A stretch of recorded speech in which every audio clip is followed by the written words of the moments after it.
മുഖത്തടിച്ച KAAPA case പ്രതിയെ വിറക് കൊള്ളിക്കൊണ്ട് കൈകാര്യം ചെയ്തൊരു വീട്ടമ്മ. തൃശൂർ നാട്ടികയിലാണ് ഈ സംഭവം. നാട്ടിക ചെമ്മാപ്പള്ളി നഗർ സ്വദേശിനി സുജിതയെ നിരവധി ക്രിമിനൽ കേസുകളിൽ പ്രതിയായ ശരത്തെന്ന കണ്ണാപ്പി മദ്യലഹരിയിലാണ് മർദ്ദിച്ചത്.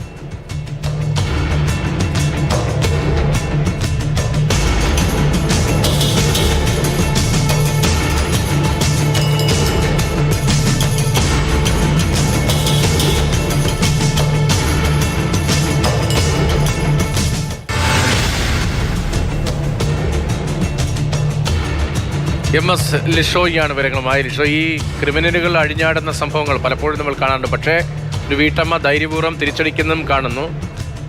ഈ അടിയേറ്റയാളുടെ, അതായത് കാപ്പ കേസ് പ്രതിയുടെ സ്ഥിരം ക്രിമിനൽ ആകുമ്പോഴാണല്ലോ കാപ്പ വകുപ്പൊക്കെ ആ നിയമത്തിന്റെ പരിധിയിലേക്ക് വരിക. ഇയാളുടെ ഭാഗമാണോ പോലീസ് പരിഗണിക്കുന്നത്? എന്താണ് കേസിന്റെ സ്ഥിതി? ഈ സംഭവം നടന്നത് ഈ കഴിഞ്ഞ 18-ാം തീയതിയാണ്. ഈ സുജിതയുടെ വീട് പണി ആരംഭിച്ചിരുന്നു. ലൈഫ് ഭവന പദ്ധതി പ്രകാരം വീട് പണി ആരംഭിച്ചതാണ്. ഈ വീട് പണി ആരംഭിച്ചത് ഈ സ്ഥലത്തെ പ്രധാനപ്പെട്ട ഒരു പ്രശ്നക്കാരനും നിരവധി ക്രിമിനൽ കേസുകൾ പ്രതിയുമായ ശരത്ത് എന്ന കണ്ണാപ്പിയെ അറിയിച്ചില്ല എന്നുള്ളതാണ് ഇയാളുടെ ഒരു പ്രശ്നം. ഇയാൾ ഈ വീട്ടമ്മയുടെ ഒരു അകന്ന ബന്ധു കൂടിയാണ്. അങ്ങനെ ഇവരുടെ വീട്ടിലേക്ക് എത്തുകയും ഈ പണിക്കാരെ ഉൾപ്പെടെ, ഈ വീട് പണി നടത്തിയിരുന്ന പണിക്കാരെ ഉൾപ്പെടെ ഭീഷണിപ്പെടുത്തുകയും ഇയാൾ ചെയ്തു. ഇത് ഈ സുജിത നേരെ ഈ ശരത്തിന്റെ വീട്ടുകാരോട് സംസാരിക്കുകയും ഒക്കെ തന്നെ ചെയ്തു. അതിൽ അരിശം പൂണ്ട ശരത്ത് മദ്യപിച്ച് എത്തി നേരെ ഈ വീട്ടമ്മയ്ക്ക് നേരെ തട്ടിക്കയറുകയായിരുന്നു. സംസാരത്തിനിടെ മുഖത്തടിക്കുകയും ചെയ്തു. ആ മുഖത്തടിച്ചതോടുകൂടി വീട്ടമ്മ നേരെ അവിടെ കിടന്നിരുന്ന വിറകുകൊള്ളി എടുത്ത് ഈ ശരത്തിനെ പൊതിരെ തല്ലുകയായിരുന്നു. ഒടുവിൽ അവിടെ നിന്നും ഈ ശരത്ത് പിൻവാങ്ങുകയാണ് ഉണ്ടായത്.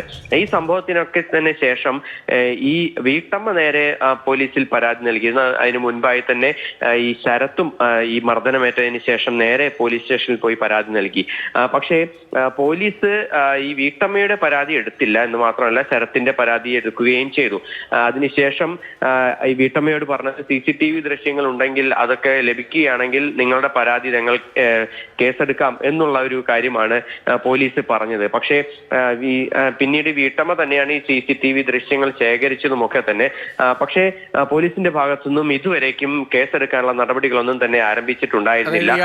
കേസ് പ്രതിയാണ് എന്നടക്കം പോലീസിന് മുമ്പിലുണ്ടെങ്കിലും അക്കാര്യത്തിൽ ഒരു വെരിഫിക്കേഷൻ ആവശ്യമാണല്ലോ. സ്ഥിരം കുറ്റവാളിയായ ഒരാൾ, കാപ്പ ചുമത്തപ്പെട്ട ഒരാൾ, അയാളുടെ ഭാഗത്തുനിന്നുള്ള പരാതിയാണെങ്കിലും അക്രമമാണെങ്കിലും അക്കാര്യത്തിൽ വിശദമായ പരിശോധന ആവശ്യമാണ്. മാത്രമല്ല ജില്ലയിലെ ഏറ്റവും പ്രധാനപ്പെട്ട പോലീസ് ഉദ്യോഗസ്ഥരാണ് അക്കാര്യത്തിലൊക്കെ ഇടപെടൽ നടത്തേണ്ടതും. അങ്ങനെയൊന്നും ഉണ്ടാകാത്തത് എന്തുകൊണ്ടാണ് എന്ന വിശദീകരണമുണ്ടോ പോലീസിന്റെ ഭാഗത്ത് നിന്ന്?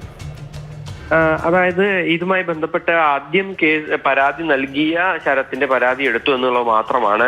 ഇപ്പോൾ ഈ സംഭവത്തിൽ യാതൊരു വിധത്തിലും കേസെടുക്കാത്ത ഒരു സാഹചര്യം ഉണ്ടായതോടുകൂടി ഈ വീട്ടമ്മ നേരെ SP പരാതി നൽകിയിട്ടുണ്ട്. SP പരാതി നൽകിയതിന് ശേഷം ഇന്നിപ്പോൾ ഈ SP നിർദ്ദേശപ്രകാരം DYSPയോട് ഇത് സംബന്ധിച്ച് അന്വേഷണം നടത്തി ഒരു റിപ്പോർട്ട് സമർപ്പിക്കാനായി ആവശ്യപ്പെട്ടിട്ടുണ്ട്. ഇനിയിപ്പോൾ ഈ DYSPയുടെ ഇടപെടൽ കൂടി ആകുകയാണെങ്കിൽ ഒരുപക്ഷെ ഈ വീട്ടമ്മയുടെ പരാതിയിൽ കൂടി കേസെടുക്കാനായി സാധ്യതയുണ്ട്. പക്ഷെ അപ്പോഴും ഈ കാപ്പ കേസ് പ്രതി ഇങ്ങനെ വന്ന് പറഞ്ഞത് യാതൊരു വിധത്തിലും ഈ ഒന്ന് പരിശോധിക്കുക പോലും ചെയ്തില്ലെന്ന് മാത്രമല്ല, വീട്ടമ്മ ഇങ്ങനെ ഒരു പരാതിയുമായി എത്തിയപ്പോൾ ആ വീട്ടമ്മയുടെ പരാതി എടുത്തില്ലെന്ന് മാത്രമല്ല, അവിടെ CCTV ദൃശ്യങ്ങൾ ഉണ്ടായിട്ട് അതുപോലും പരിഗണിച്ചില്ല. അതും അവഗണിച്ചുകൊണ്ട് പോലീസ് മുന്നോട്ട് പോയി.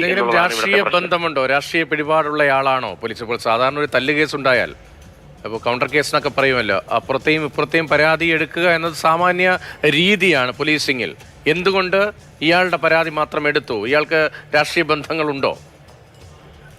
ഇയാൾക്ക് രാഷ്ട്രീയ ബന്ധമുള്ളതായി അറിവില്ല.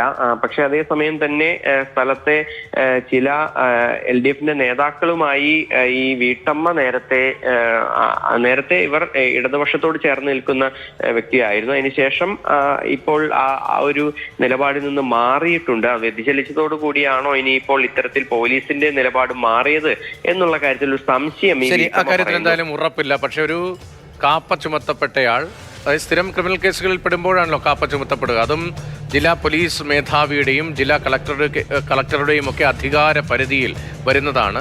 പ്രത്യേകമായ പട്ടികയാണ്. അങ്ങനെ ഒരാളുടെ പരാതി വരുമ്പോൾ എങ്ങനെ ഒരു കൗണ്ടർ കേസ് പോലും എടുക്കാതെ ഏകപക്ഷീയമായി കേസെടുത്തത് എന്ന വലിയ ചോദ്യമുണ്ട്. ഇക്കാര്യത്തിൽ പുതിയ ആഭ്യന്തരമന്ത്രി ഉൾപ്പെടെ ഇടപെടുമെന്ന് നമുക്ക് പ്രതീക്ഷിക്കാം. തൃശൂർ നാട്ടികയിൽ നിന്നാണ് ഇങ്ങനൊരു പരാതി വരുന്നത്. ഈ ദൃശ്യങ്ങൾ വരുന്നത് MS ലിഷോയാണ് വിവരങ്ങൾ നൽകിയത്.